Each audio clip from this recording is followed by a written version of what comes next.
Pues muy bienvenidos a una nueva sesión de Mentes Brillantes, Ideas que Inspiran. Hoy con el tema de negociación.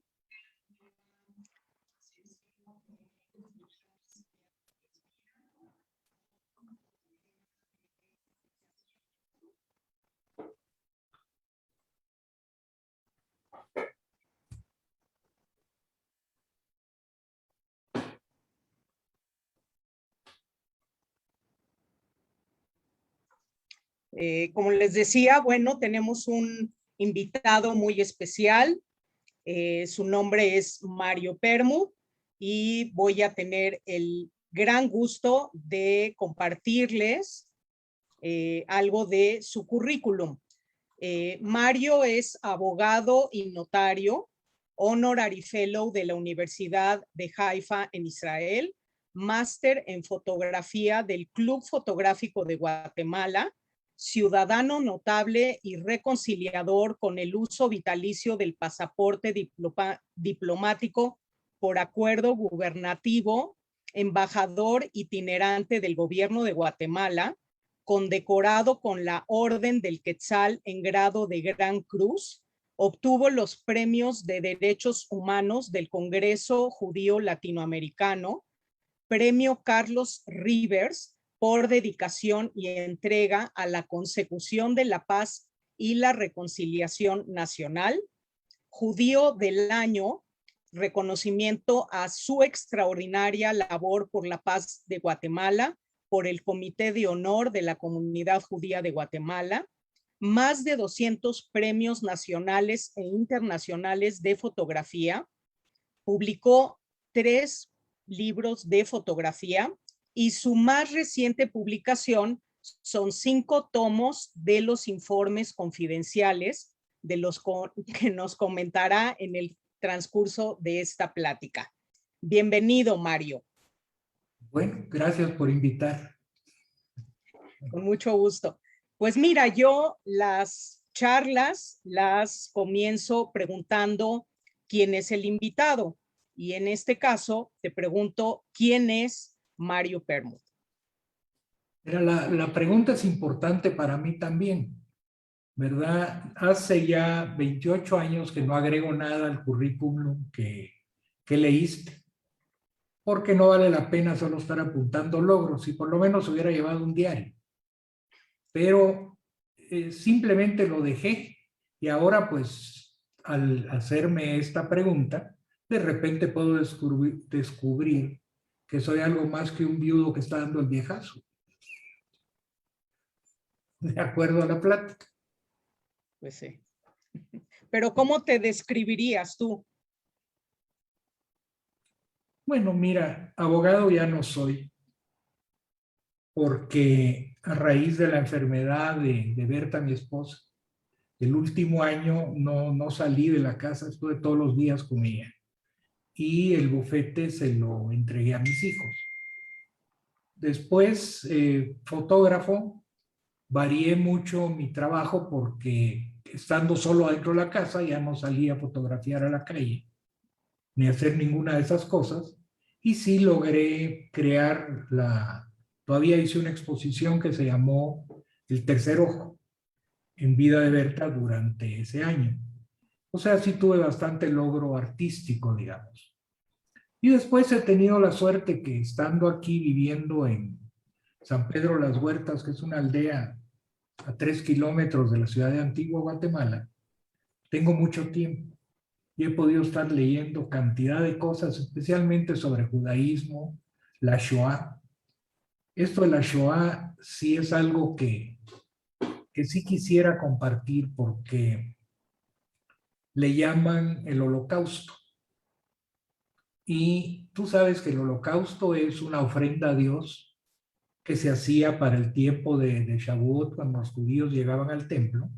Entonces traían aves y traían ganado, ahí lo mataban y asaban públicamente así al carbón o con leña toda la parte de los cueros y la grasa, porque consideraban que eso era un olor agradable para Dios.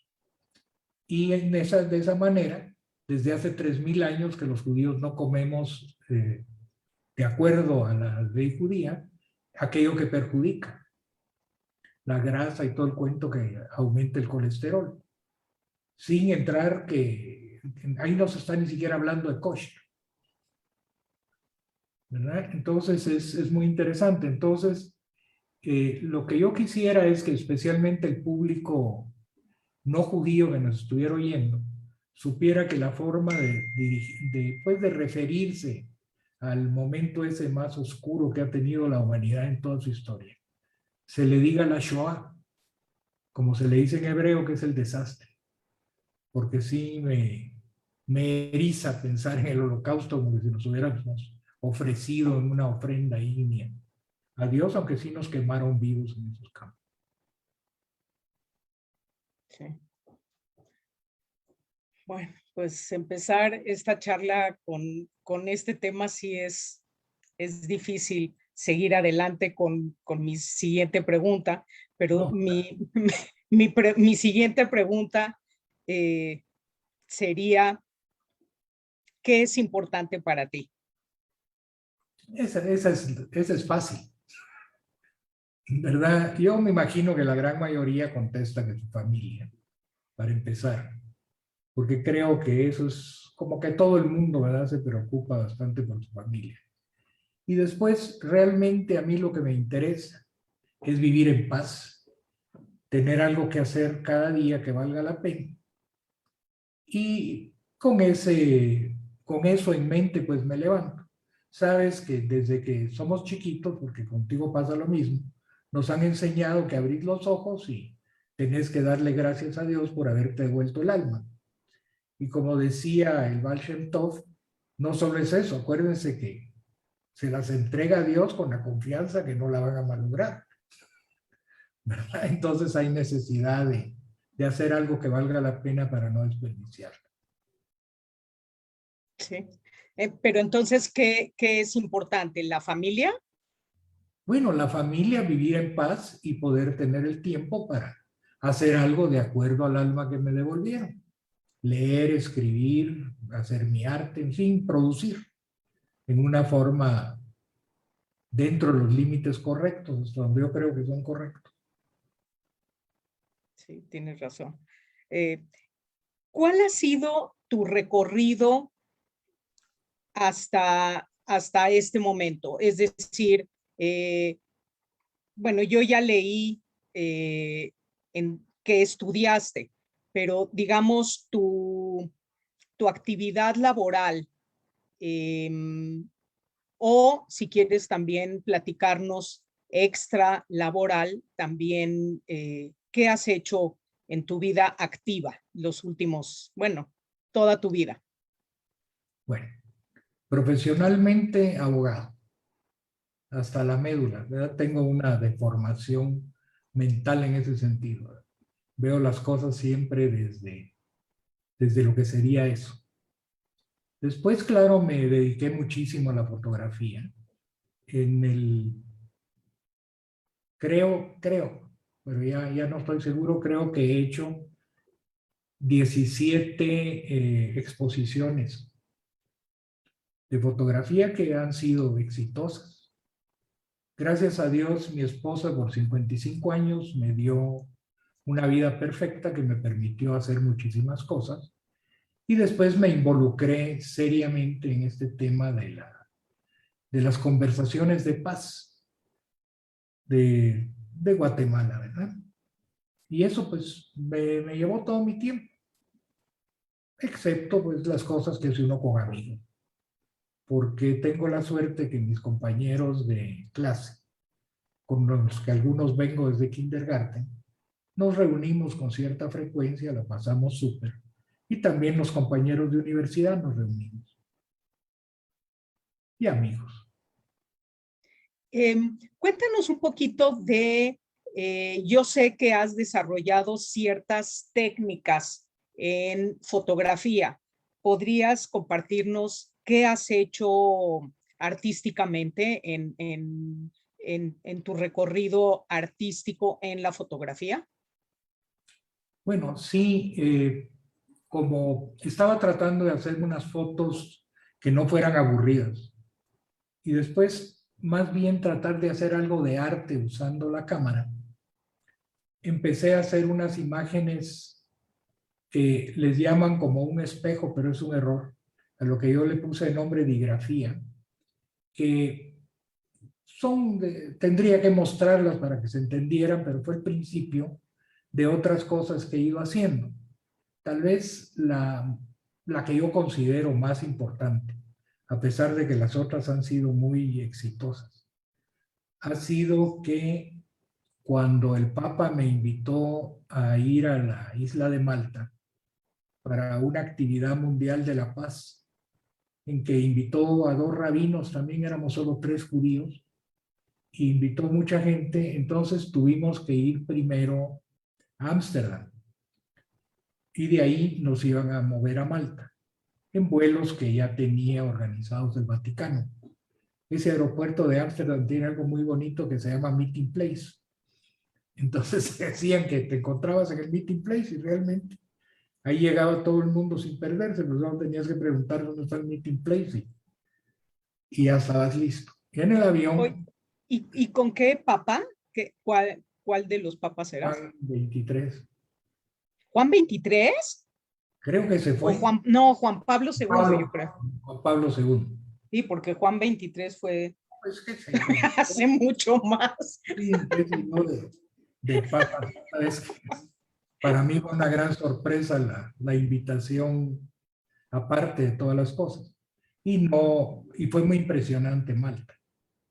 Pero como te contaba, cuando te montan en el avión, nos montaban, así como veníamos cayendo, yo creo que como íbamos llegando al Meeting Place.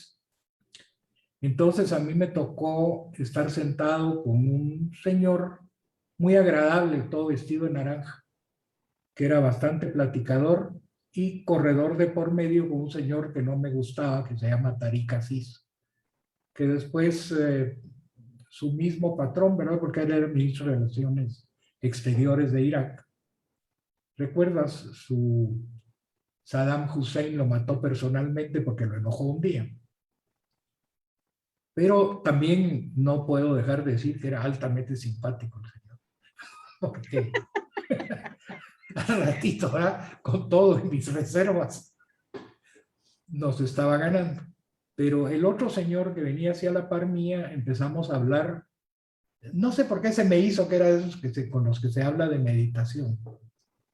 Y efectivamente, entonces él me explicaba que la meditación a veces produce efectos muy contrarios a los que se espera, porque en esas grandes meditaciones de grupo, que la gente baja muchísimo dentro de sí mismo a su nivel, empieza a meditar sobre cosas que empieza a recordar que tal vez no le convendrían, y ha habido hasta casos que se vuelven un poco chiflados, ¿verdad? Y que había que ser muy cuidadoso. Lo que contó, bueno, que también me dio muchas risas, que me dijo, yo no sé si usted ha estado en esas meditaciones, pero tienen un problema. La gente se relaja de tal manera que por supuesto empieza a soltar gas, ¿verdad? Y aquello entre los que tenés que hacer y los aplausos del otro lado del cuerpo, se volvía una sinfonía. ¡Qué horror! Pero me contó, ¿verdad?, que ese era el gran problema, que ojalá de alguna manera pudiera uno meditar lúcidamente. En lugar de tener que cerrar los ojos, empezar a hacer los sonidos y mucho menos estar en la oscuridad con un montón de gente. Y yo me quedé con esa idea. Entonces empecé en mi fotografía a tratar de hacerlo. Me llevó mucho tiempo, ya no me acuerdo exacto cuándo estuve en Malta, pero empecé a tratar y tratar, y sí lo logré con el tercer ojo, que fue la última exposición que he hecho, y que incluso algunas de las piezas son las pastas de mi último libro. Lo que tiene de particular eso es que invertí bueno, cuando uno ve una obra de arte, sea una pintura, sea una foto, lo que sea, está diseñada para que tú al verla como que entres en la foto, ¿verdad? La foto te chupa. Si es verdaderamente una cosa de calidad y de primer orden, cuando sentís sos parte de lo que estás viendo y eso te da tu sensación. Eso yo lo invertí. En mi trabajo,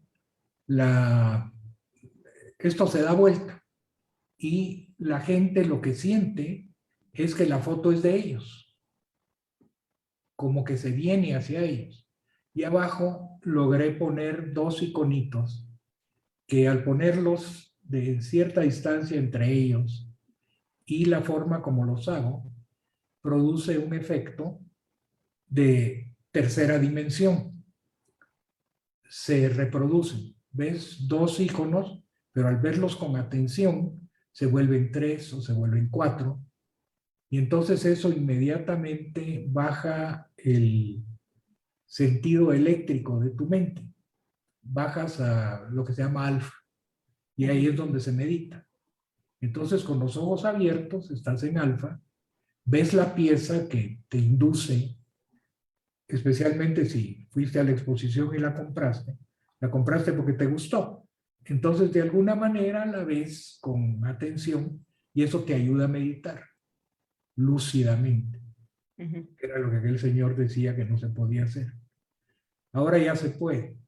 Como el señor es importante, he tratado de comunicarme con él para decirle, pero no he logrado. No es de los que reciben mis llamadas. Llegando a Malta, nosotros nos llevaron en una combi, a él lo recibieron en un Mercedes. Bueno, pero hay que explicar que al principio sí, la fotografía era, digamos, tomabas tu Nikon, porque esa era la marca que siempre te gustó, y que no siempre fue digital, o sea, tu carrera fotográfica empezó también hace muchos años y que al principio tomabas las fotografías, era blanco y negro, ¿no? Pero tú también tú tenías el cuidado de revelar, de imprimir, o sea, todo el proceso. Y después ya cuando empezó el proceso digital, es que entraste a lo digital y ya hiciste todas estas técnicas y pues la evolución, ¿no? De la fotografía. Ah, sí, mira, de los 81 años que tengo, que van a ser 82, creo que por lo menos 55 los he dedicado a la fotografía. En todas sus fases, en todas sus partes, porque la única forma de tener una buena foto para competir era hacerla uno mismo. Sí. Estarla encargando que te la impriman. Bueno, aparte el que te la imprime tampoco tiene la capacidad. Sí, pero me refiero a que fuiste muy cuidadoso en eso, o sea, siempre cuidaste la edición, la calidad, en fin, digo, y ahí empezaste con los reconocimientos, porque eran las fotografías en blanco y negro, en fin, fue interesante también esa etapa. En revistas. Por eso es que tengo esos 200 premios, digamos. Ninguno de mis premios es por fotografía digital. Todos son de aquella cosa vieja. Sí, sí. Qué interesante. Ahora, platícanos de algún proyecto que no te haya salido. Quiero que nos platiques de un proyecto que te haya salido muy bien y de un proyecto, porque a mí lo que me interesa es el aprendizaje de la actividad.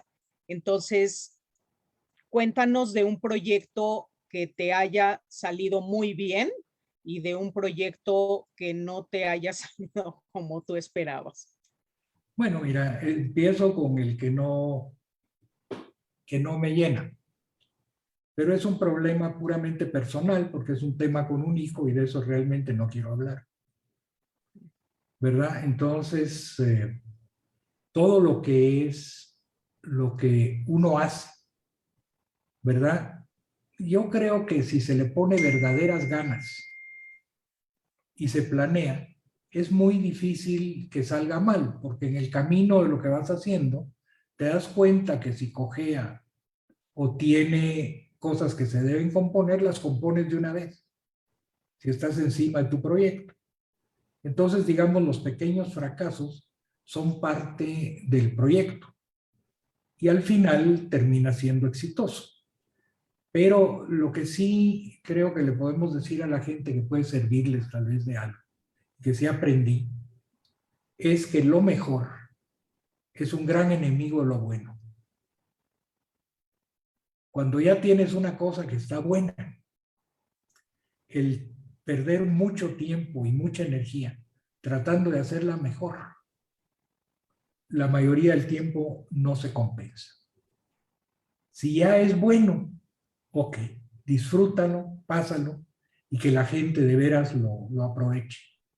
Y la segunda cosa es que el valor de hacer las cosas y de vivir y de tomar las responsabilidades es más que la mitad de la vida.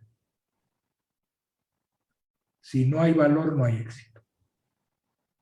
A ver, explícanos un poquito más. Yo no alcanzo a entender el valor de qué. Tener uno valor como persona. ¿Arriesgarte? Claro, en tu profesión tomar casos difíciles, en este asunto, por ejemplo, las pláticas de paz, jugarte la vida. Pero es por una razón, buscando pues algo que vale la pena. Pero si uno no tiene el valor, pues nunca hace nada. Se queda ahí haciendo lo normalito. Sí, tienes razón. Si uno no se arriesga, pues no tienes la experiencia y no aprendiste en el proceso, ¿no? O, bueno, o te Bueno, quedaste en tu zona de confort.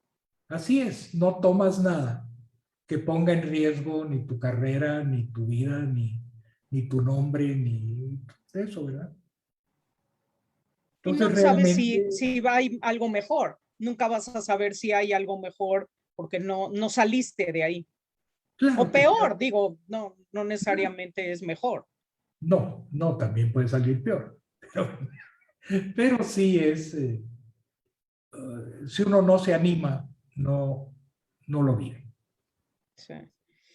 Pues mira, ya diste tú la introducción de lo que es la plática, se llama negociación.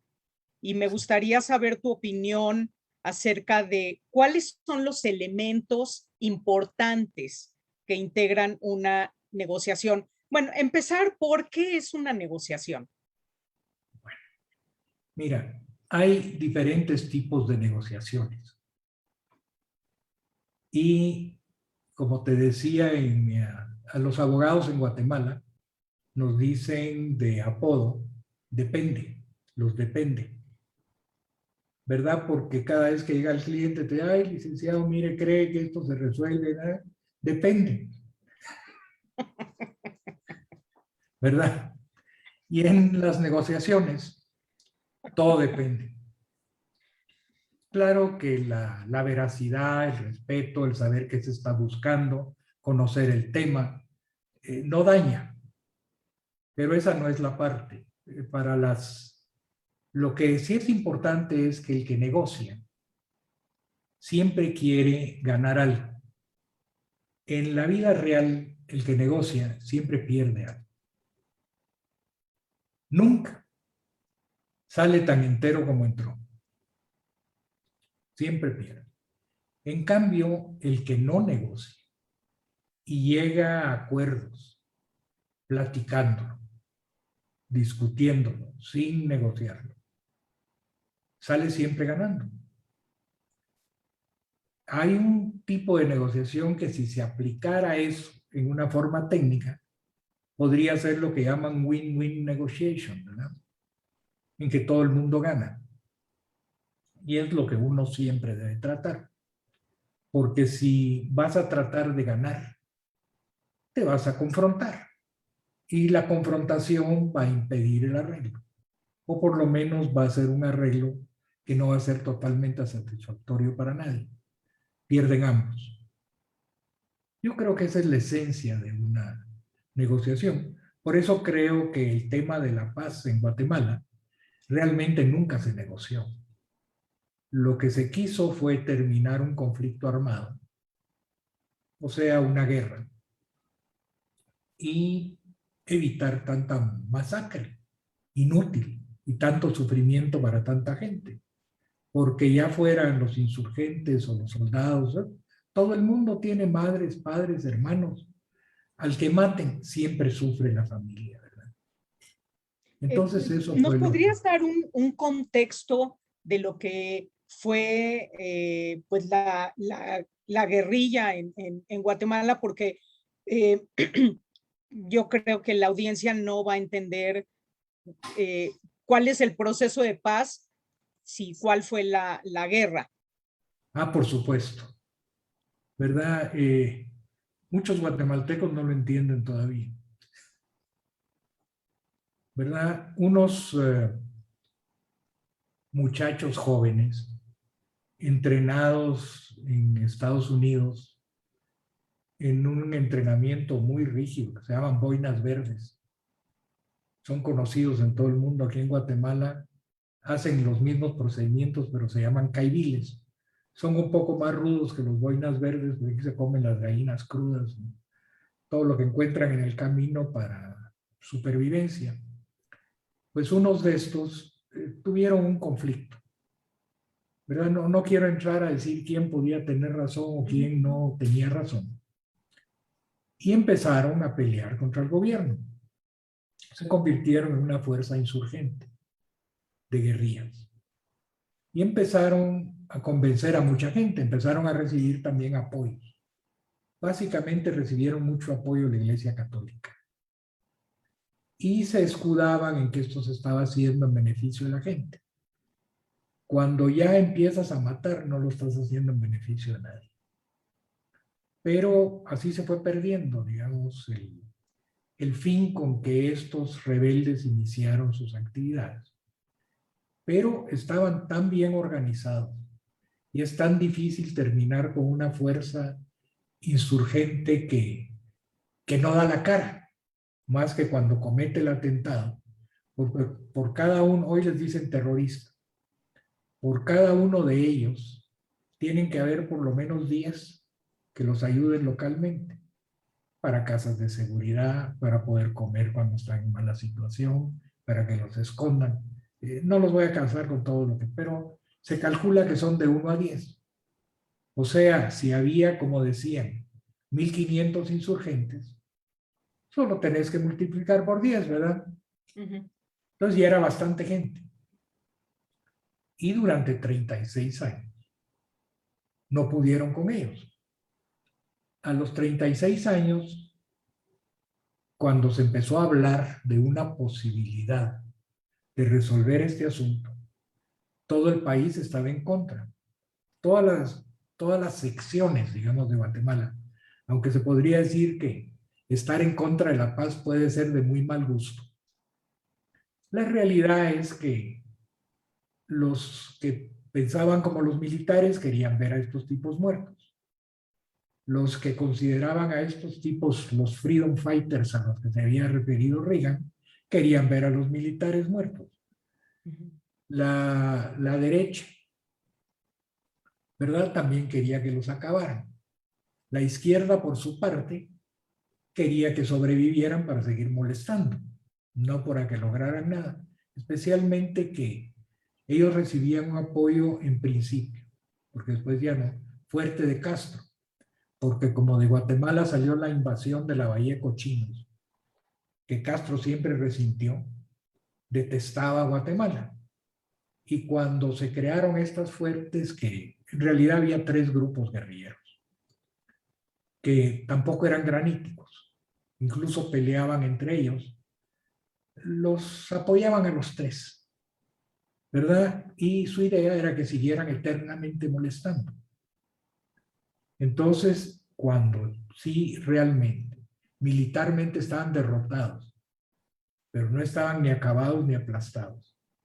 Lo único que se podía hacer era platicar con ellos, a ver si había alguna forma de reintegrarlos a la legalidad y así terminar esto que cada día seguía causando muertos, de una manera u otra, y había más de 200,000 guatemaltecos que habían tenido que huir del país por estar relacionados con actividades de ellos y vivían en México pasadito la frontera, en unos campos de refugiados bastante tristes.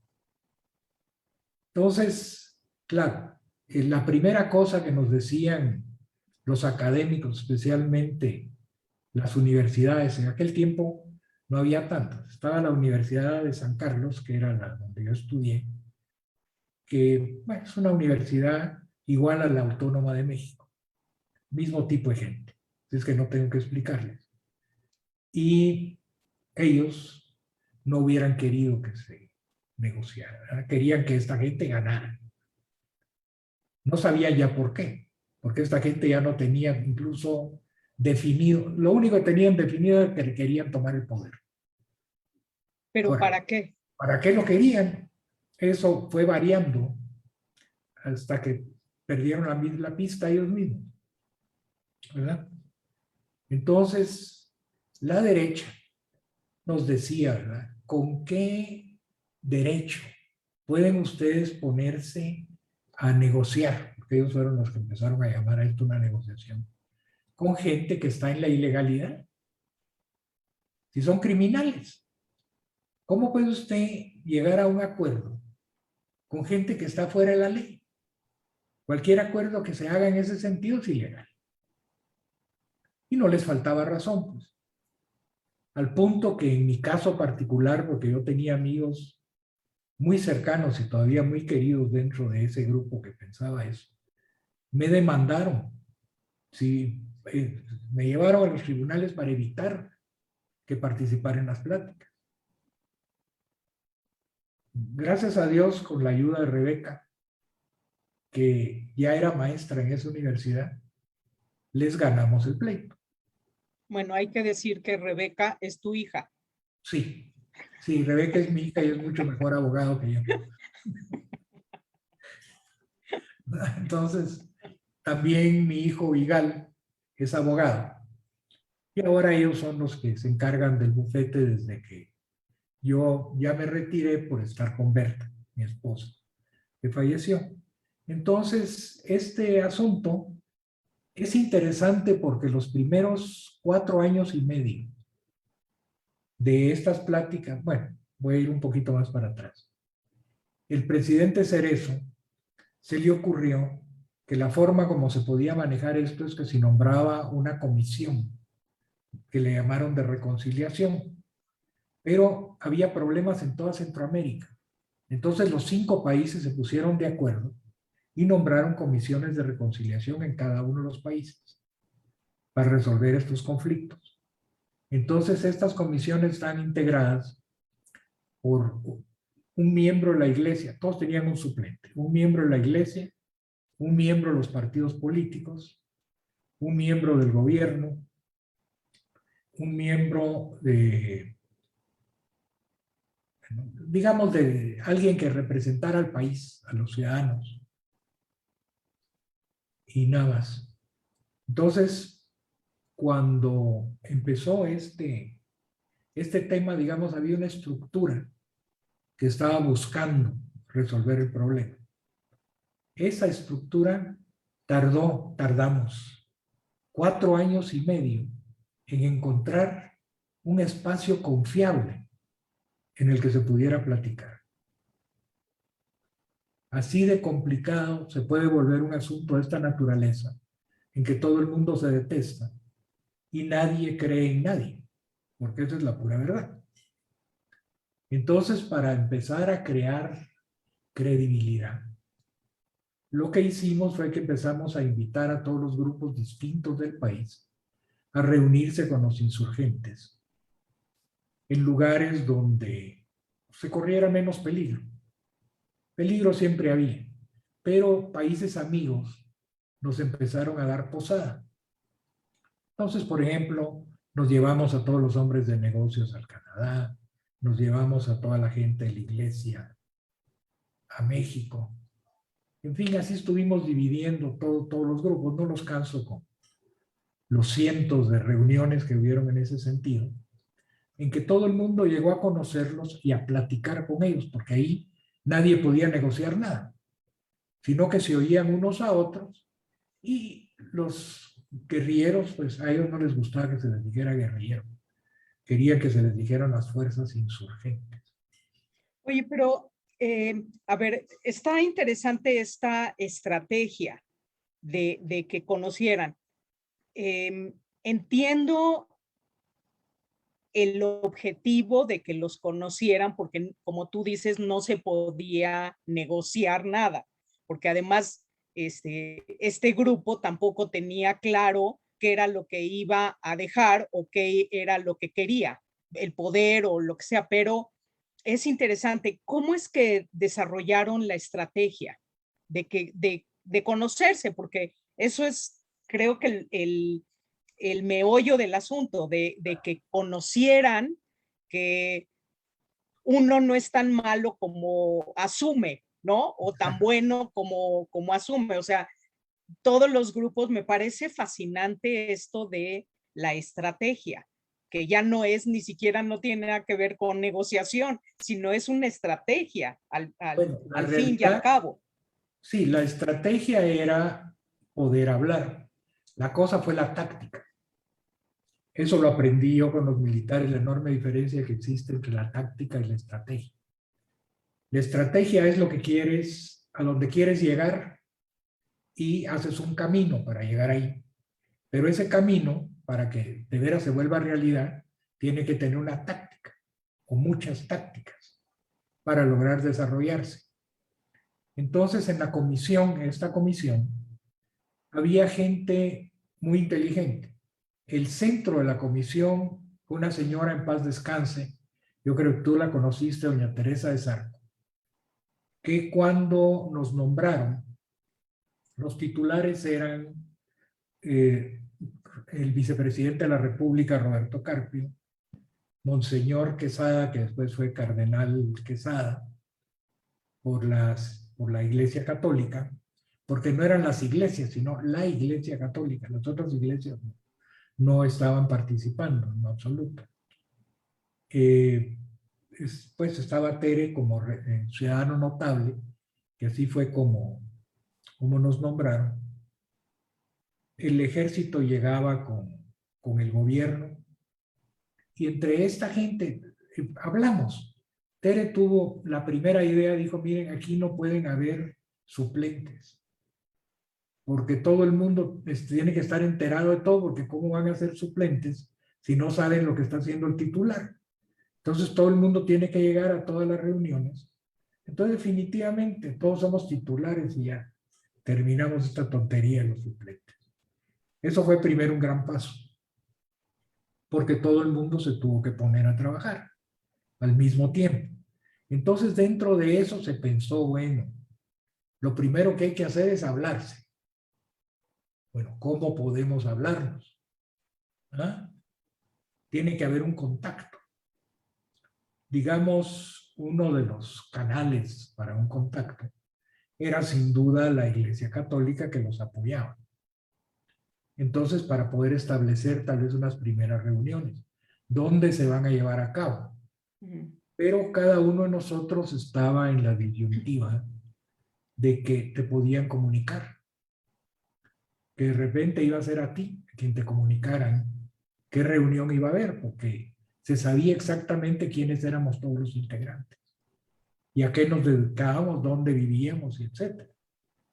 Entonces, claro, había ese temor que tú no sabes cómo sabes si quien te llama es uno de los de Castro o es uno de los del ejército, que tiene una sección que lo último que quiere es llegar a una negociación, porque los quiere exterminar, o es de gente de extrema derecha que es capaz de asesinarlo o asesinarte.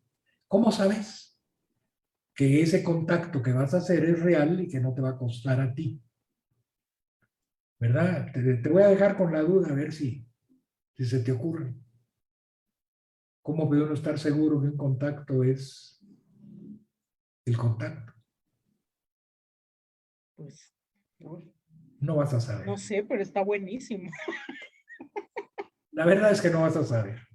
Le he hecho la misma pregunta a cientos de personas que me han invitado a hablar por mis razones. Nadie ha sabido. Por supuesto, nosotros mismos no sabíamos qué es lo que teníamos que hacer, pero en la vida real eso es muy sencillo. De repente aparece la persona que es tu contacto y lo conoces de toda la vida. Incluso lo has tenido en tu casa. Ha oído tus pláticas y ha oído que estás en contra de esa gente. Wow. Entonces, claro, llega y te dice, mira, Marito lindo, ahora que sabes que soy yo, pues mi vida está en tus manos, pero también la tuya y de mi familia en manos de nosotros. Entonces hay que tener cuidado, ¿verdad? Pero a Entonces, ver, a ver, explícame bien cómo es eso, porque eso está fascinante. A ver, no es fácil. alguien, alguien que llegó y te dijo, Mira, la única forma en que podías confiar en alguien para saber que verdaderamente era un contacto, tenía que ser alguien que conociera, sí, ¿verdad?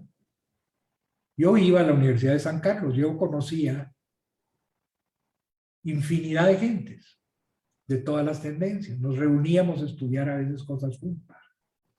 Eh, no quiero presumir, pero fui campeón de ajedrez de la Facultad de Derecho 2 veces, que fueron los únicos 2 campeonatos que hubieron. Incluso fui campeón de ajedrez de todas las universidades de facultades de Derecho de toda Centroamérica. Entonces conocía a esta gente. Entonces de repente se acerca un sujeto y me dice, mira, cuando te va a llegar alguna noticia de alguna reunión o de algo que tenga que hacerse, yo soy el que te la va a dar. pero ¿quién lo escogió a él? ¿O él Oye, era parte él de es ese parte de la grupo? guerrilla. Ok, El personaje es parte de la guerrilla, de la sí, insurgencia. sí, sí, Pero tú sí. nunca lo has sabido, ¿verdad? Y nadie lo sabe. Porque si sabían este es uno de los insurgentes, bueno, a matarlo, señor, ¿verdad? Porque Sí. entonces todo el trabajo de ellos era underground. Exactamente igual que las guerrillas para la Segunda Guerra, lo mismo. Y las tácticas siempre son las mismas, ¿verdad? Israel en la guerra de independencia, todo. Entonces ese es el mismo sistema. Lo que pasa es que uno no podía estar seguro de nada. Claro que Monseñor sí podía estar seguro. Monseñor Quesada, porque, ¿qué? Él iba, y aparte, él era el que tenía que hacer el verdadero contacto para dónde. Y después nosotros empezar a pedir posada en los diversos países para poder hacer las reuniones. Entonces, de esa manera, realmente llegamos nosotros, la Comisión de Reconciliación, a conocer muy bien a las cabezas de los insurgentes y a su cuerpo político diplomático, porque la insurgencia no solo tenía soldados, tenía aparte de sus comandantes, tenía todo su equipo político diplomático, que les reunía fondos, que les manejaba la imagen en Europa, no digamos en México, donde vivían los comandantes tranquilamente, ¿verdad? Con las seguridades que les daba tu gobierno. Y el país que más nos ayudó y más nos apoyó como país amigo en las conversaciones estas fue México. Segundo lugar fue Noruega. Y después subieron otros países, pero básicamente estos 2 países fueron los que pusieron todo su empeño en que se pudiera resolver el asunto. Y como te digo, 4 años y medio solo en poder definir dónde nos vamos a juntar para que pudiéramos reunirnos en Oslo, en lo que fue realmente la primera plática, buscando una solución. También fue una cosa como de Dios que funcionó, porque cuando se iba a hacer, el que tenía que ir era Monseñor Quesada, que era el presidente de la comisión. Y con él tenía que ir el que representaba a los partidos políticos, porque este tema iba a ser una cuestión política. Los demás, digamos, estábamos pintados en la pared. Entonces iban a ir él y Jorge Serrano, que después fue presidente de Guatemala. Pero Monseñor enfermó y lo tuvieron que operar. Entonces, cuando lo operaron, me llamó y me dijo, ay, mire, Marito, hágame la campaña, vaya en mi nombre. Entonces me fui yo con Jorge Serrano, que era mi amigo desde el comité de huelga de la universidad y todo. Todavía nos conocemos, pues ya nos conocíamos divinamente y seguimos siendo amigos. Y nos fuimos. Pero al irnos, los señores comandantes, ya no llegó Monseñor, entonces ellos tampoco. Si no llega el mero cabezón, ¿por qué van a llegar ellos, verdad? Entonces nos mandaron al cuerpo político diplomático. ¿Y quiénes son el cuerpo político diplomático? Ex estudiantes de San Carlos en su mayoría. Porque ¿de dónde iban a salir? ¿Verdad? Entonces, claro, nos entendimos en una forma completamente distinta de lo que podía esperarse si esto hubiera sido a nivel de comandancia y de la iglesia, porque la gente también hubiera tenido más desconfianza, porque hay que acordarse que en Guatemala no solo existe la iglesia católica, y mucha gente también estaba molesta porque decía, no, si la iglesia es la que protege al comunismo, y a estos comunistas. En aquel tiempo se les decía comunistas, ahora se les dice izquierdistas o liberales. Oye, pero este cuerpo diplomático no tenía poder de decisión. No, ellos tenían que hacer las cosas al referéndum, pero todo el tiempo estaban, Hablando. no los dejaban descansar ni un minuto. Nosotros, pues sí, y ahí fue donde con Jorge Serrano hicimos la táctica, digamos. Esta sí fue de nosotros dos, que un militar amigo de él nos consiguió todo lo que la guerrilla había escrito, que había sacado en publicaciones y todos los documentos internos que ellos habían podido confiscar de sus instrucciones cuando en ataques quedaban, ¿verdad?, informaciones que recogían. Entonces con Jorge leímos todo eso y con dos marcadores, ¿verdad?, con uno rojo y uno verde, fuimos marcando lo que creíamos que era aceptable para el país, de lo que ellos decían. Y algunas cosas sí quedaron subrayadas en verde. Entonces, llegando allá, fuimos muy claros con ellos. Les dijimos, mire, aquí está el paquete de todas sus pretensiones. Así es que no nos las tienen que contar. Ya las conocemos. Realmente, de todo eso, para nosotros lo que es válido es esto. Y sobre esto creo que podríamos hablar. Para regresando nosotros, ver de convencer al gobierno de que tal vez esto pudiera ser aceptable como un marco para las pláticas futuras. Y entonces con mucha dedicación personal, claro que hubo un momento que esto se cayó, pero medio lo resucitamos ahí con una botella grandísima de Johnny Walker que nos dio también un cura, pero evangélico, Paul Wynne, porque muy curioso, Oslo era un lugar muy peligroso, especialmente para este tipo de negociaciones. Y este señor que era el presidente de los luteranos, de la iglesia noruega en Estados Unidos, me sirvió de guardaespaldas. Él no me conocía, era un hombre que aparte de ser el gran jefe de la cosa, podía hacer el trabajo. Y nos hicimos muy amigos. Entonces, y así, lo mismo hicieron con Jorge, ¿verdad? Le pusieron un cura español que lo cuidara. Y bueno, un montón de tonterías que para mí fueron la mejor parte de todo esto, pero no están en el libro.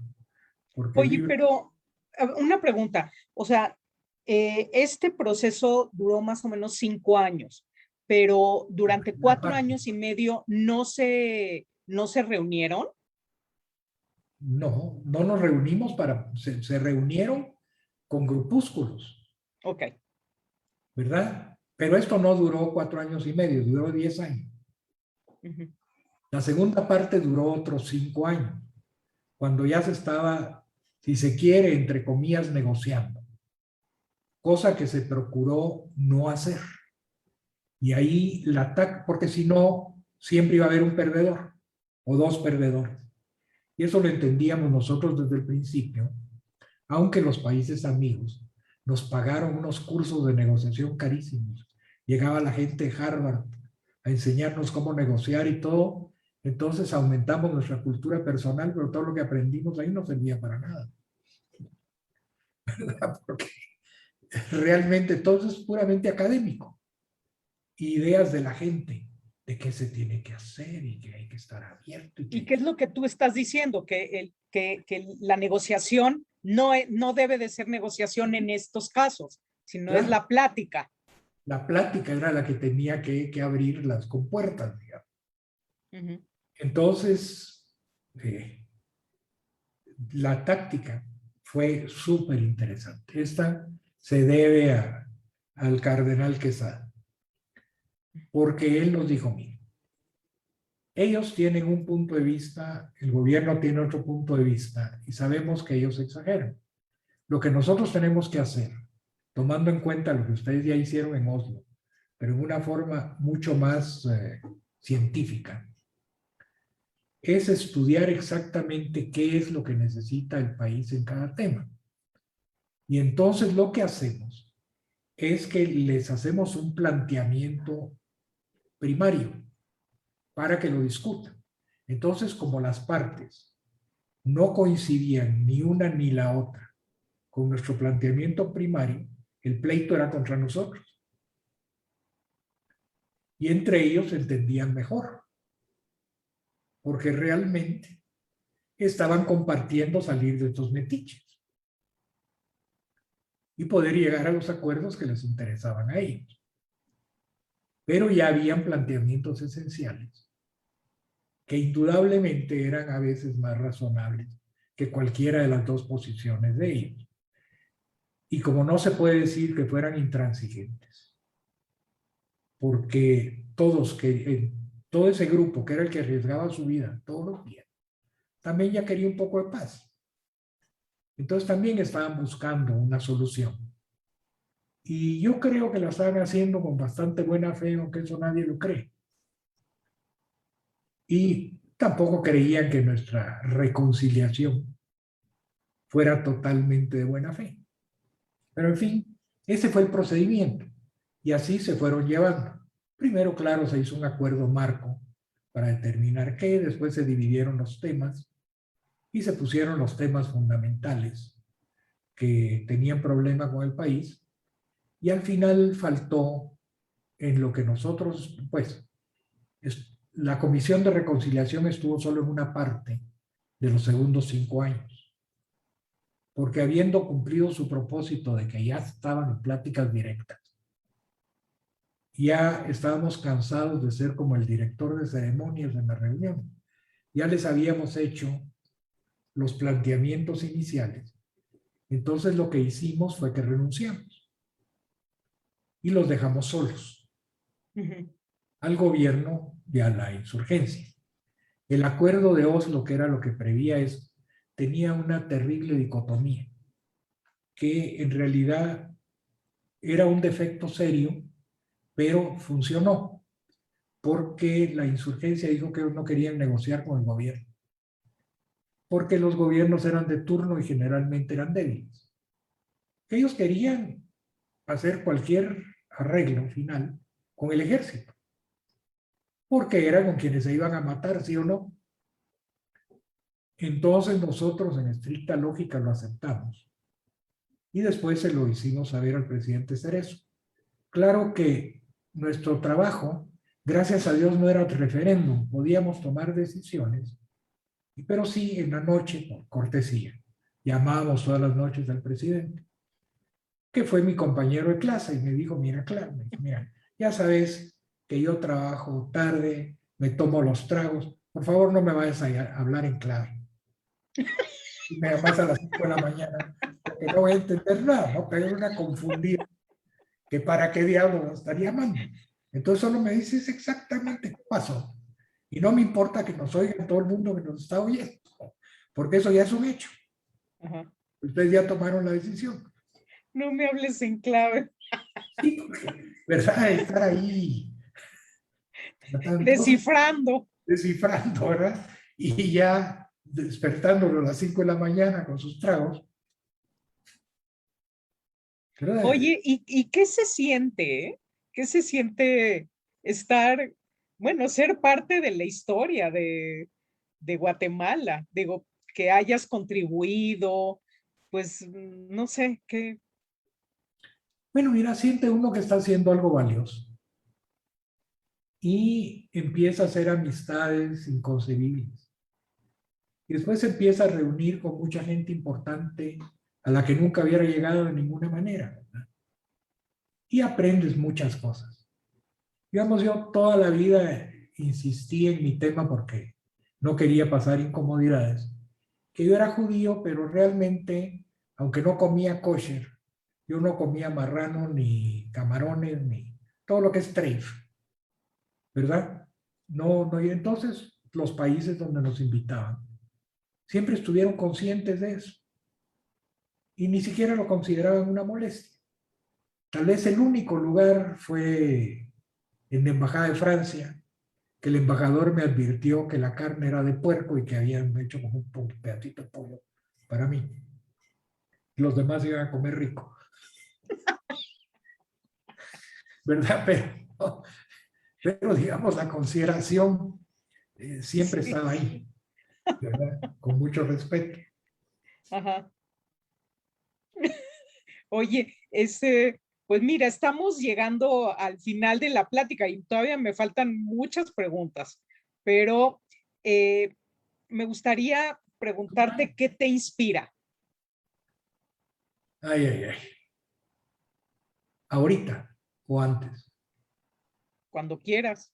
No, mira, antes ya les dije, pues, cuáles eran mis intereses y era lo que me inspiraba. Ahora, pues, a esta edad, con entera sinceridad de todos tus oyentes, a mí lo que me interesa diariamente, y para eso es que hago lo que hago, es para acostarme en paz y levantarme en paz cada día. Ser sumamente cuidadoso en ese sentido. Yo ya no quiero conflictos, ni familiares, ni amistades, ni absolutamente nada. Eso no quiere decir que acepto todas las cosas, sino me retiro donde y evito hasta donde puedo las amistades tóxicas y los amigos extremistas y una serie de cosas así, ¿verdad? Y entonces uno pues lo va haciendo, eso es lo que me inspira. ¿Y qué tienes pendiente que te gustaría hacer? Sí tengo un proyecto a corto plazo y es hacer un libro. Ya tengo 3 libros de fotografía, pero quiero hacer un cuarto, que aparte de ser un libro que entretenga, quiero que sea didáctico, porque quiero por una parte que aprendan técnicas que no se conocen, porque modestia aparte lo que yo hago no lo hace nadie más ahorita. ¿Pero de fotografía o De de fotografía. técnicas de qué? Entonces voy a agarrar el tercer ojo, que creo que ha sido mi logro más importante, y hacer un libro de eso, pero hacerlo de manera que sirva para aprender cómo llegar a hacer este trabajo digital, pero que también sirva para que la obra te permita meditar y te permita pensar que, y que aparte sea también decorativo, que eso lo consideran como un insulto los artistas, ¿eh? Cuando dices que tu obra, qué bonita, se enoja. La obra te tiene que causar urticaria, te tiene que enojar, te tiene que, ¿verdad? Ya no hay aquella cosa, ¿verdad? Que qué lindo lo que hizo ese señor, pongámoslo en la pared. No, no, no. ¿verdad? Entonces yo sí quiero regresar a que se aprecie la belleza del trabajo que se hace y que tenga algo didáctico. Ya hablé con una persona muy capaz para ayudar, porque la parte didáctica sí la tengo que manejar con él, porque eso no es mi ramo, ¿verdad? Yo me tengo que quedar en la parte. Él también es un curador famoso y ahora pues está muy involucrado en, no es judío, pero está muy involucrado en cosas relativas con los judíos, porque Guatemala tiene un museo del Holocausto y es un museo sumamente importante, que lo creó este fraile, que documentó todo el supuesto holocausto, que es la Shoah por balas. Toda la gente que no murió en los campos.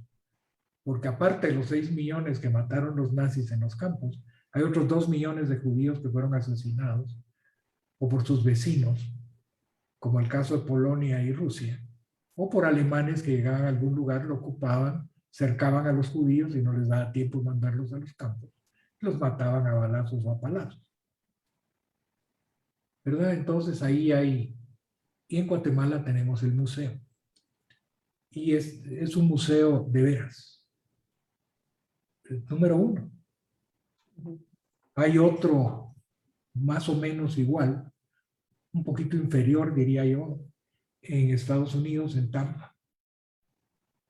Y son los únicos dos que existen creados por este personaje, que sigue viviendo en Francia y que nos cuenta que sigue estando a cargo de su parroquia, pero cuando sale, teme salir vestido de fraile, de cura, y se disfraza para tomar el metro, porque si no lo matan los musulmanes, porque su iglesia está en un barrio terriblemente violento. Bueno, yo ¿Cómo creo se que metió por la... todo París es un barrio violento, pero Ahora, ¿cómo llegó el Museo a Guatemala? Es muy curioso. Contrataron a una fotógrafa guatemalteca, muy amiga de nosotros, para tomar las fotos de esto. Y se hicieron tan amigos de ella, hizo un trabajo tan fenomenal, que al finalmente todo el trabajo de recopilación y de todo se hizo en Guatemala. Entonces aquí estaba la base para el museo. Entonces nació el museo aquí, por eso. interesante. Y a ver, platícame qué es el futuro. Ay, futuro no existe, ¿no? Lo va creando uno día a día con lo que hace. Digamos, con lo que me hablas que me motiva, eso pues va definiendo mi futuro. Porque de acuerdo a lo que yo hago es como me va mañana. Y claro que hay situaciones de las que uno no tiene control, pero se manejan dentro de ese mismo criterio. Entonces uno hace su futuro, por lo menos en cierta parte. Yo lo que espero pues es que Dios me dé la vida para terminar ese proyecto de a corto plazo, porque no sé cuánto voy a tardar. Sí. ¿Y qué te gustaría que fuera tu legado? Ay, mira, me guste o no me guste, ya está, ¿verdad? Yo no puedo cambiar todos esos años que viví y lo que hice. O sea, como se me conoce como abogado, ya todo el mundo sabe qué abogado fui, qué tipo de abogado fui. Como artista, ahí están mis exposiciones, mis libros, ya está mi legado. Lo único que puedo hacer es tratar de completar esto a corto plazo y agregarlo a ese legado. ¿Y qué le recomendarías a los jóvenes que apenas empiezan su vida laboral, su vida profesional? Bueno, mira, en eso hay que ser cuidadoso porque realmente uno no sé quién es uno para dar esas recomendaciones, pero lo que sí estoy seguro es que aquello a lo que uno le pone ganas funciona. Entonces, cualquier cosa que van a hacer, tienen que saber ¿Dónde pertenecen, por ejemplo? Si son pescados, no se deben estar tratando de subir a los árboles. Tienen que ir a nadar. Entonces tienen que hacer aquello para lo que son buenos. Y porque todo el mundo es bueno en algo. No importa quién es y no importa cuál es su clase social, no importa nada. Todo el mundo tiene alguna gracia. Y si de esa gracia va haciendo su vida, tiene éxito. Y a veces, pues, le pagan por hacer lo que quiere, como me pasaba a mí. Entonces, lo único que yo les puedo aconsejar, no me atrevo a nada más. Pues yo te agradezco, ha sido fascinante platicar contigo porque la verdad no pensé que íbamos a ir por el camino que fuimos.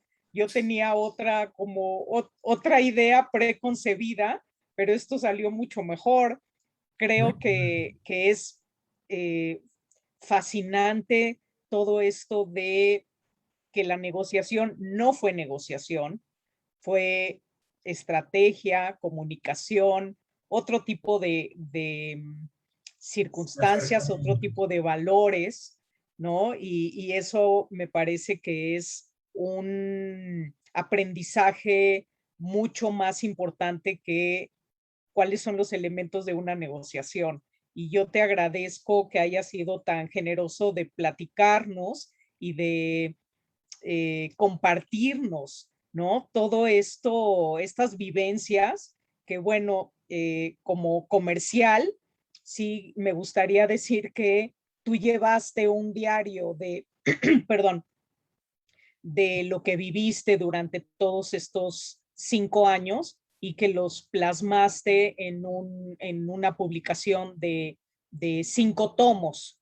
Entonces, pues la verdad es que la gente que quiera adentrarse en la historia y las entrañas de lo que fue el proceso de reconciliación y de paz de Guatemala, pues que entren y que vean. ¿Tienes alguno de los libros por ahí para que nos enseñes algo? Bueno, como soy muy presumido, tengo los 6. Ah, bueno, Son 5 tomos en 6 libros. ok. A Porque ver, enséñanos para que la no, gente vea también algo de lo que... bueno, es un poco mucho, pero digamos esta es la portada del primero. Y así van, pues. El tomo cuarto era demasiado voluminoso, tenía 800 páginas. Entonces lo partimos en 2 para que fueran 400. Bueno, y sigo presumiendo con mi arte, pero no sé cuánto se ve ahí en el Zoom. Mejor le corto. Pero lo que sí quisiera ampliar en el comercial, ya que me das la posibilidad, es que la gente sepa realmente de qué se trata. No se trata para nada de Mario Permut, ¿verdad? Cuando nos reuníamos, yo tomaba notas porque quería estar seguro de en qué quedamos. Digamos, toda la primera parte, los primeros 4 y medio, 5 años, todas esas notas no las usé para nada, ya las boté. Incluso me cuesta leer mi letra de ese tiempo, ¿verdad? En lo otro sí fui más cuidadoso porque ya se llegaba a acuerdos, se hacían tratos, digamos, por llamarle de alguna manera. El presidente Serrano, con quien fuimos muy amigos, ¿verdad? Él sabía que yo tomaba notas, porque como me conocía de todo, me dijo un día, me dijo, mira Mario, a mí vienen y me informan las gentes que mando, pero ellos hacen sus juicios de valor y no me pasan las cosas como para que yo pueda decidir, sino más o menos me cuentan para que yo decida, ¿verdad? Especialmente el ejército que tenía sus propios intereses y demás, y se veía un poco en problemas su representado, Oscar Conde, que por cierto está en una entrevista ahí. Entonces, me puedes pasar tus notas. Me decía, si yo leo tus notas, sé exactamente qué pasó. Y cuando ellos vienen a darme el informe, yo ya cotejo. Entonces puedo tomar decisiones que sí sean pues válidas, o que lleven a alguna parte. Entonces por eso se llaman los informes confidenciales, porque supuestamente eran informes confidenciales, que yo regresando de viaje solo limpiaba mis notas y se las mandaba al presidente. Y ya las ponía él en su mesa de noche después de leerlas, y claro, a la mañana siguiente la sirvienta veía cómo fotocopiarlas y pasárselas a los servicios de inteligencia. ¿Y eso sí ¿Verdad? pasó? Totalmente. Un presidente nunca tiene una vida Sí, íntima que no se sepa 1000 veces en los servicios de seguridad. sí. Entonces, claro, pero la seguridad no eran los que daban el informe. Entonces, ellos solo se enteraban de lo que yo decía y de lo que decían nosotros, o lo que fuera. Claro que cuando ya Jorge Serrano no fue presidente, el presidente fue Ramiro de León Carpio, otro curiosamente gran amigo personal. O sea, ya venía yo con un compañero de clase y amigo, Vinicio Cerezo, para pasar a Jorge, que estuvimos juntos en el comité de orden de la huelga de Dolores, y después con Ramiro de León, que fue el procurador de los derechos humanos, pero que fuimos muy amigos y que venía bastante aquí a la casa de Antigua, donde me estoy quedando, porque Berta hacía berenjenas al carbón, que tenían exactamente el mismo sabor que la carne asada. Entonces a Ramiro le encantaba, ya incluso siendo presidente. A veces llamaba, ¿verdad? Y preguntaba, Bertita, ¿podría yo llegar? ¿Vas a hacer berenjenas? Entonces ella le decía así, y le decía, ¿puedo yo llegar? Entonces llegaba el presidente. ¿Verdad? Ramiro sabía que yo tomaba notas. Ya sabía lo que Jorge había hecho con ellas. Entonces me dijo, mira, por favor, Mario, me vas pasando las notas, porque yo tampoco quiero estar en el aire en este tipo de cosas. Entonces así fue. Le pasé las notas. El último año, ya cuando el presidente Arzú es presidente, él sí no era mi amigo, pero era mi conocido. Nos tratábamos de tú con mucho respeto y había pues un grado de amistad. Pero él sabía que yo no me podía quedar en las pláticas de la paz porque él quería terminar el proceso como diera lugar en corto plazo. Y tomó gente de la guerrilla para hacerlo. Su ministro de Relaciones Exteriores, que había sido vicepresidente de Guatemala, salió de la guerrilla. Y el encargado de la Comisión de Paz también salió de la guerrilla. Entonces, él se imaginaba que iba a chocar con ellos. Porque sí, mis criterios pues, son distintos. Hicimos todos los arreglos y todo, llegamos a todos los acuerdos, pero yo sigo pensando como pensaba. Y creo que estas izquierdas hacen pedazos a los países, ¿verdad? Que solo hay que ver Cuba, Venezuela, a quién se están engañando. Entonces me quitó de ahí, pero me respetaba, entonces decidió mandarme en una misión que creyeron que era interesante, importante, pero no iba a llegar a ninguna parte. Guatemala estaba en la lista de violadores de los derechos humanos hasta abajo. Primero estaba de los máximos violadores Irak. Después estábamos nosotros. Y después seguían así todos los países. Entonces me dijo, te vas y sacas a Guatemala de esa lista. A ver cómo se te ocurre. Bueno, entonces hicimos un plan con su encargado de relaciones, el Ministerio de Relaciones, en paz descanse Fernando Cesena, que había sido embajador en Italia, en Francia, un hombre muy preparado. Y pensamos, ¿verdad?, a dónde teníamos que viajar y a dónde teníamos que ir. Y así fuimos. Y país por país fuimos teniendo suerte. Donde más suerte tuve fue, bueno, no sé si estoy agarrando demasiado tiempo. Ya vamos a tener que terminar, pero platícanos porque esto está fantástico. Bueno, donde más suerte tuve fue en Inglaterra, donde también me había hecho amigo del embajador, un señor sumamente simpático. Y cuando venían invitados a la embajada, siempre me invitaba, entonces empecé a conocer a la gente. Y cuando llegas a Londres, al Ministerio de Relaciones Exteriores, ellos son muy conservadores. Todos los embajadores siguen llegando como llegaban antes. Entran por la cocina, para que no los vea nadie. Aquel tiempo todos eran como espías. Y entras a la cocina, ahí te atienden, te suben con suerte al primer piso. Y ahí en el primer piso ya ves otro tipo de gente. Al segundo piso, de plano, no se llega, a menos que sea algo muy especial. Todos los presidentes que me mandaron misiones diplomáticas, que debo haber hecho más de dos docenas, tal vez hice 30 misiones. Todas las últimas ya no me mandaron como embajador plenipotenciario ni ese tipo de cosas, sino que siempre fui como enviado al presidente.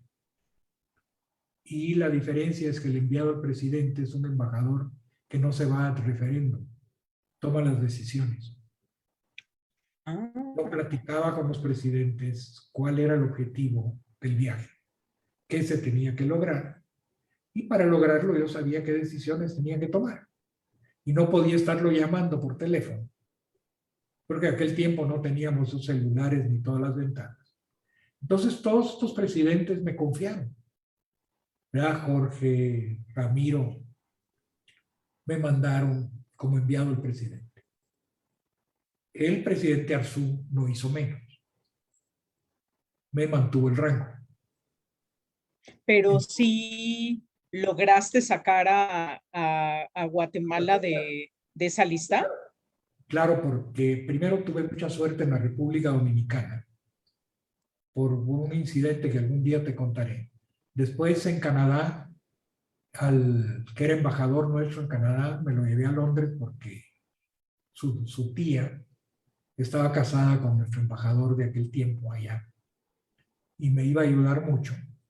Y en Inglaterra, cuando como enviado al presidente, ya me subieron al segundo piso. Lo que ponía muy contento a nuestro embajador de Vietnam, porque él nunca había estado ahí arriba, ¿verdad? Y por lo menos podía llegar a decir que sí, estuvo forrado con madera de antes y que bien elegante y tanta cosa. Nunca a la oficina donde llega el primer ministro para reunirse con la reina esa olvida. Sí, no. Yo creo que ni muerto me han subido. Pero sí donde valía la pena. Entonces, platicando con ellos, sabiendo a qué iba, me dijeron, mira, nosotros también estamos interesados en que termine esta patraña, porque sabemos que Guatemala no es el violador que se le acusa de ser, ¿verdad? Pero son los problemas de políticas como Castro, que está enojado, y otra serie de cosas. Entonces, te vamos a conseguir unos votos. Y me consiguieron 8 votos. Más los que yo ya traía del Canadá y de la República Dominicana, y eran 10 votos, y no me exagero, creo que necesitaba 16. Entonces me prohibieron, estrictamente prohibido, que visitara Alemania.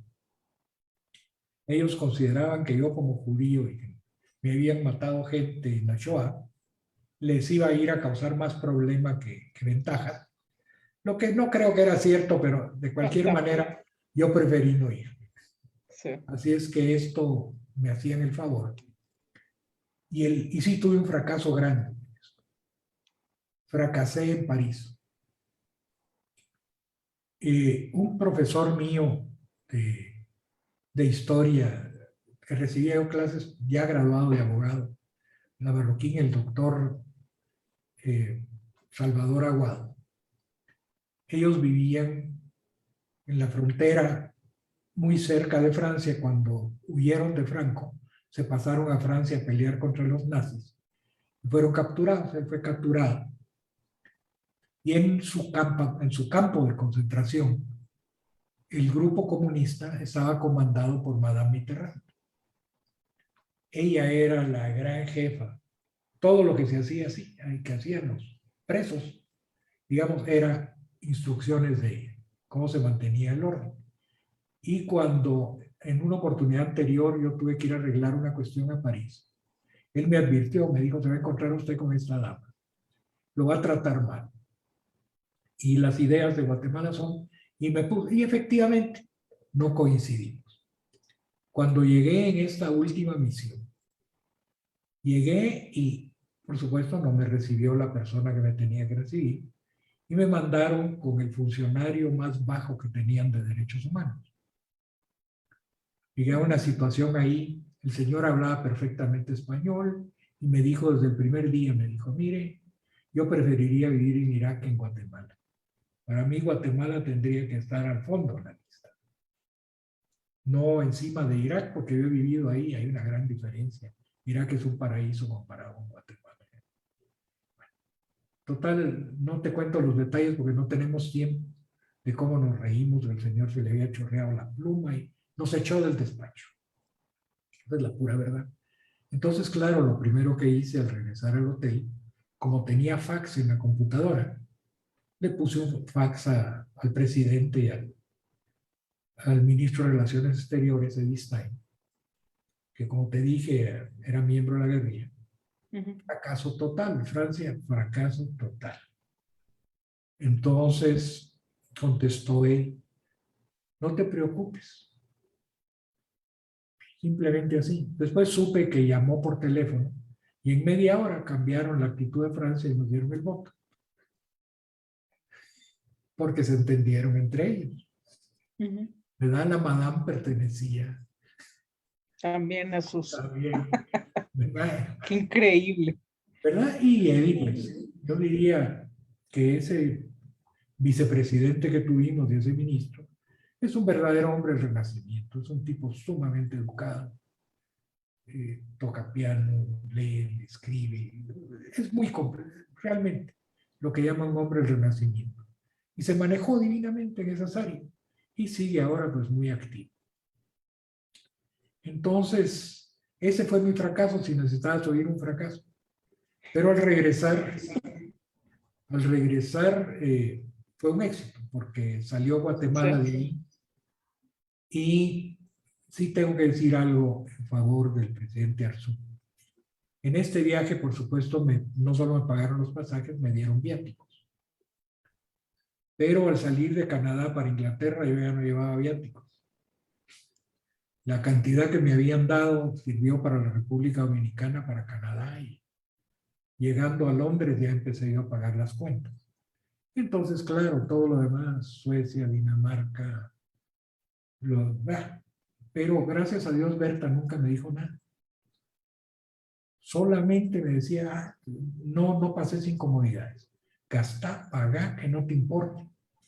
Entonces, Fernando Cesena se quedaba básicamente en casas de los embajadores, que yo no los conocía, entonces me iba al hotel, pero me ponían en hoteles de primera porque ni modo. Incluso en Dinamarca me pusieron en el hotel donde había estado el presidente, que era criminal el costo.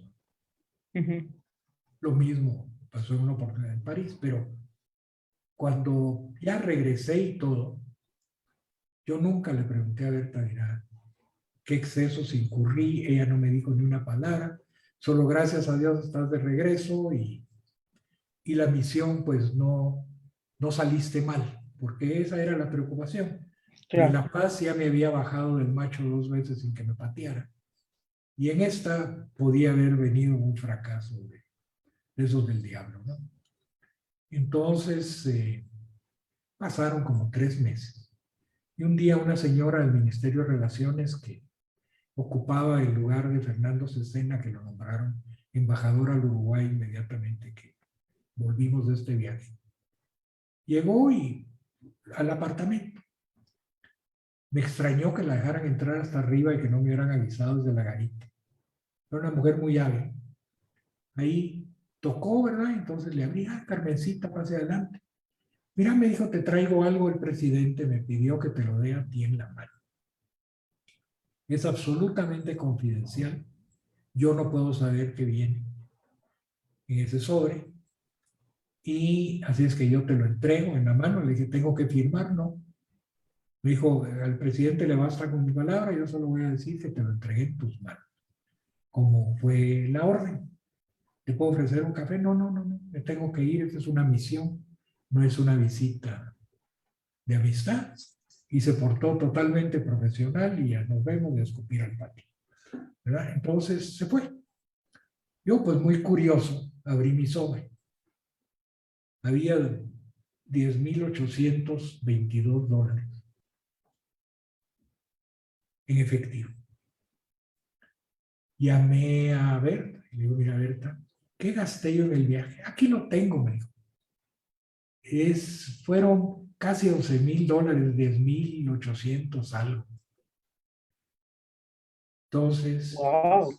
entendí yo que la inteligencia guatemalteca no se puede subestimar.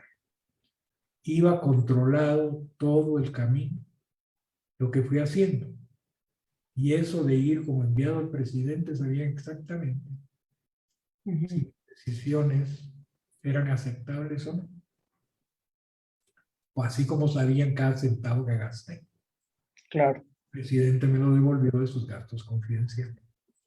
Pues Y le hubieran preguntado a Berta, porque ella sí tenía todo el control por de lo que supuesto, tú gastabas. no hubieran necesitado hacer el esfuerzo. Pero a mí me Exacto. impresionó mucho. Y Sí, qué también impresión. me impresionó la no la gentileza, sino la corrección Sí. del presidente Arzu. Él no me tenía que devolver nada, mucho menos de sus gastos confidenciales. Y aparte no quiso que se supiera que me lo había devuelto. Es un secreto que estoy contando así ahora a gritos, que se va a saber porque yo creo que todo el mundo debiera saber quién fue Álvaro Chico, ¿verdad? Y cómo se comportaba con la gente a la que le pedía un favor. Ahora, Increíble. últimamente, pues cambiaron las reglas en el ministerio. Yo seguía nombrado embajador sin cartera, que según ellos tenía que ser la base para renovarme mi pasaporte diplomático, aunque por ley me lo tienen que dar. Y me quitaron el puesto. Lo que yo, bueno, mira, yo lo agradezco, ya estoy en una edad en que si de veras hubieran querido hacer uso de eso y me dicen, mira, don Mario, usted se va ahorita a Singapur y nos arregla, entonces, me matan. ¿Entendés? Podrían haberlo hecho. Ahora ya no pueden. Yo puedo decir, ahí sí, muchas gracias. Sí. ¿Verdad? Y se los voy a agradecer el día Bueno, del libro. pues increíble plática. Ya nos pasamos como media hora, pero creo que valió la pena. Tenemos muchos mensajes que nos han mandado que luego yo te voy a platicar, pero la verdad yo te agradezco tu disposición, tu tiempo y a lo mejor hacemos una segunda para que nos platiques otras cosas que seguramente se quedaron en el tintero. Yo a la orden, pero yo creo que hay mucha gente más interesante. El mundo Pues está hay de bien. todo, no, la verdad que bueno, a mí yo emocionada de estar haciendo estas charlas porque de todas aprendo algo y esta no ha sido la excepción.